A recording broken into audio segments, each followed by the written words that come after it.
Chapter 2: The Earth-Star Gate and the Shadow of Conspiracy. The silence of the bedchamber was broken only by the ragged, shallow breathing of the young man lying upon the bed. Sunlight crept across the wooden floorboards, illuminating the motes of dust dancing in the quiet air of the Marquis's estate. Shen Yuan lay perfectly still, his eyes closed, but his mind was a roaring tempest of activity. He was entirely focused on the agonizing yet miraculous sensations occurring within his own flesh. The foul stench of the low-grade blood coagulation powder smeared across his chest was nauseating. To the newly awakened inheritor of the Pill Emperor Kongming, it was little more than highly concentrated garbage. The Dantian is the vessel of the heavens, but the flesh is the vessel of the self, Shen Yuan recited in his mind, drawing upon the profound mnemonics of the Astral Chaos Body Art. When the heavens deny you qi, you must plunder the earth to forge your foundation. For a normal cultivator, spiritual energy was drawn from the atmosphere, filtered through the meridians, and stored within the Dantian in the lower abdomen.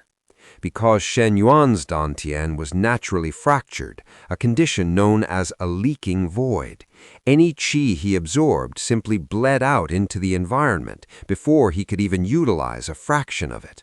The Astral Chaos Body Art bypassed the Dantian completely.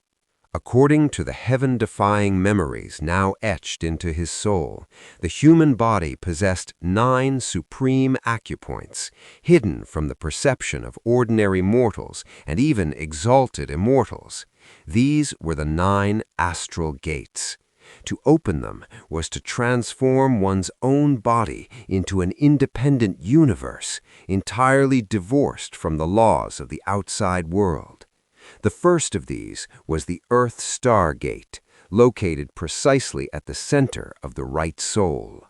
Shen Yuan gritted his teeth, his brow slick with cold sweat. Without the aid of spirit qi to guide the process, he had to rely entirely on his sheer willpower and the raw, unyielding spiritual force of his soul, a soul that had been tempered and fused with the Pill Emperor's remnant memories. He directed all his mental focus down toward his right foot. Plunder. A silent command echoed within his mind. Suddenly, the invisible, ambient energy radiating from the very soil beneath the Marquis's estate, the heavy, unrefined essence of the earth itself, began to stir. Normally, cultivators avoided earth essence. It was too heavy, too laden with impurities, and would easily clog standard meridians. But the Earth-Star Gate was like a primordial black hole. Shen Yuan gritted his teeth, his brow slick with cold sweat. A sudden, terrifying heat ignited at the bottom of his foot. It was as if someone had pressed a white-hot branding iron directly against his skin. He bit his lip so hard it bled, refusing to let out a single groan. Invisible tendrils of earthen energy surged upward through the floorboards, passing through the bed and drilling into his soul. The heat rapidly transformed into a violent pulsating rhythm. It did not flow through his meridians. Instead, it aggressively invaded his blood, his flesh, and his very marrow. When this violent earth energy reached his shattered ribcage, the real torment began. An indescribable itch, and sensation infinitely worse than pure pain, bloomed across his chest. It felt as if 10,000 microscopic ants were biting and knitting his shattered bones back together. The heavy earth essence was forcibly accelerating his cellular regeneration, demanding a toll of absolute agony. Crack! Crack! Faint, sickening sounds of shifting bone echoed in the quiet room. Shen Yuan's body convulsed slightly. Simultaneously, the Earth-Star Gate acted as an absolute purifier. The heavy impurities of the earth energy, combined with the toxic, conflicting remnants of the useless blood coagulation powder smeared on his chest, were violently expelled from his system.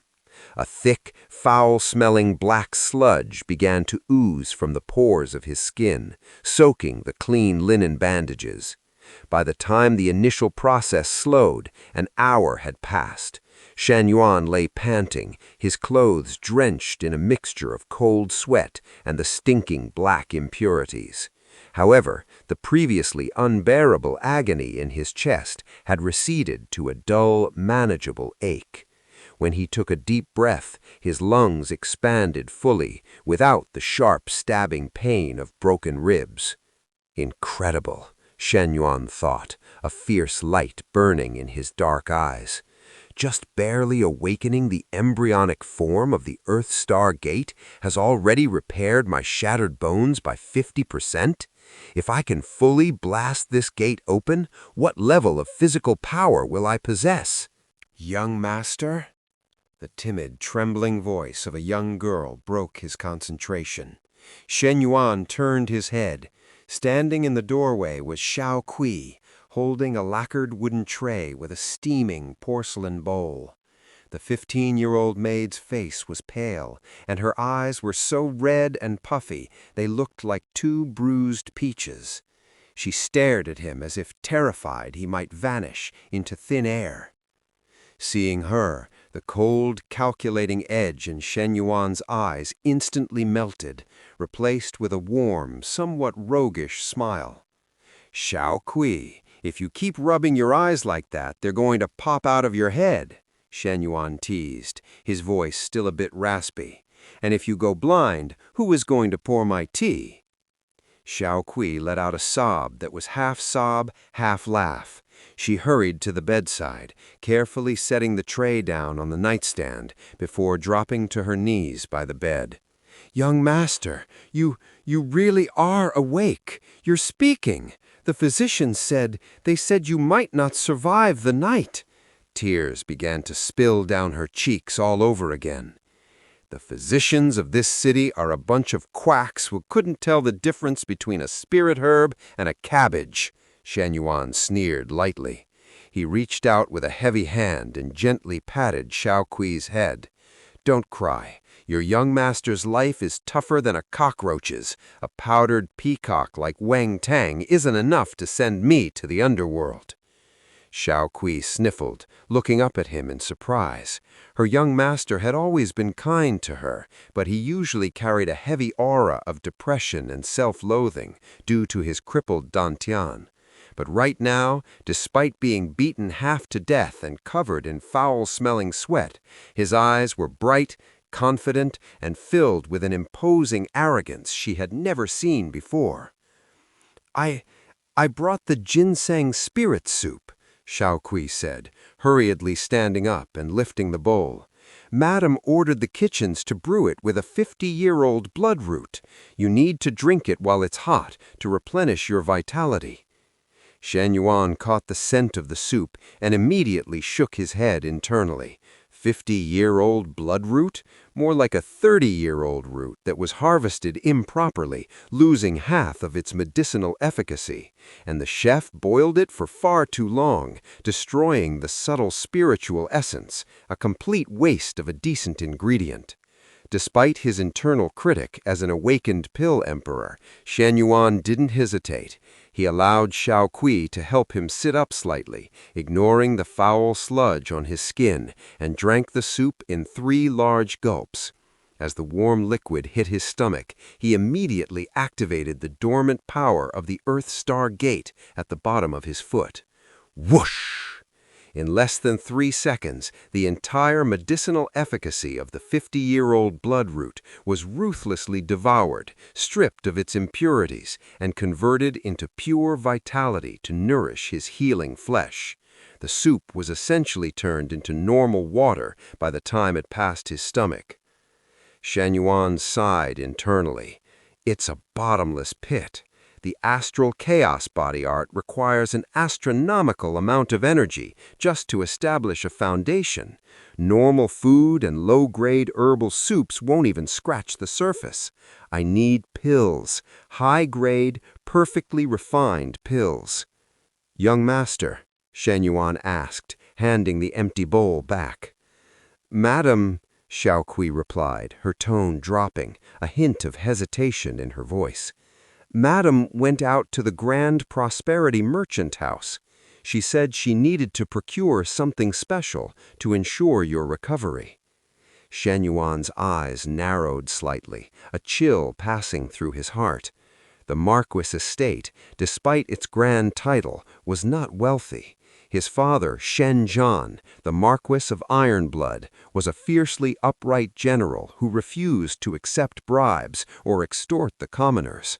All of the estate's surplus wealth had already been spent over the last 16 years trying to find a cure for Shen Yuan's crippled Dantian.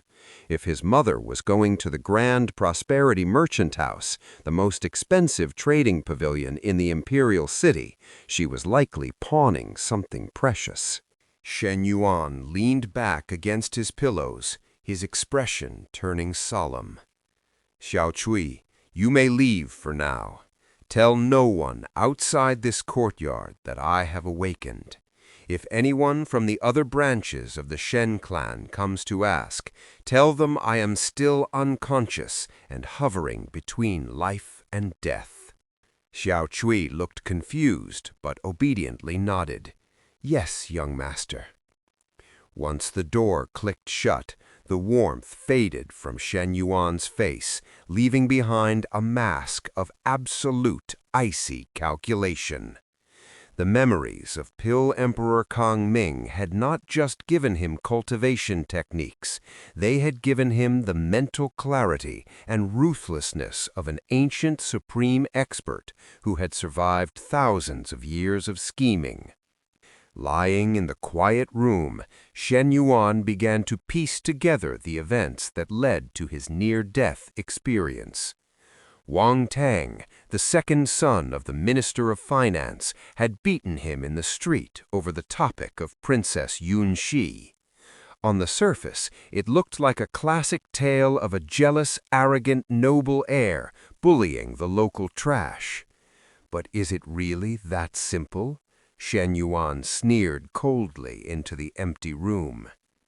The Crimson Moon Empire was currently engaged in a brutal, drawn-out war on its northern borders against the savage barbarian tribes. His father, Shen Zan, commanded the Northern Frost Army. He was a military god to the common people, a man whose prestige rivaled that of the imperial family itself. And that was precisely the problem. The emperor of the Crimson Moon Empire, Lu Tiangxi, was a paranoid and ruthless ruler.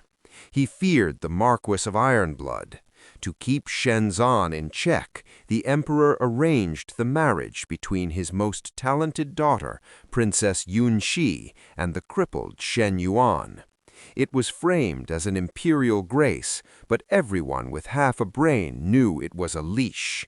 Shen Yuan was a hostage in the capital. Recently, the northern border war had grown increasingly dire.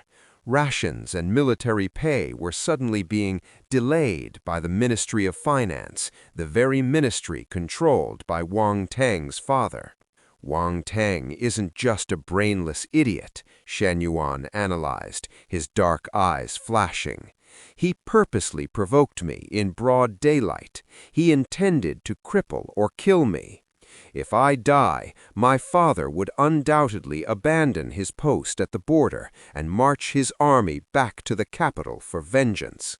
That would be the perfect excuse for the emperor to label my father a traitor and wipe out the Shen clan entirely. They were using his life as the spark to destroy his family.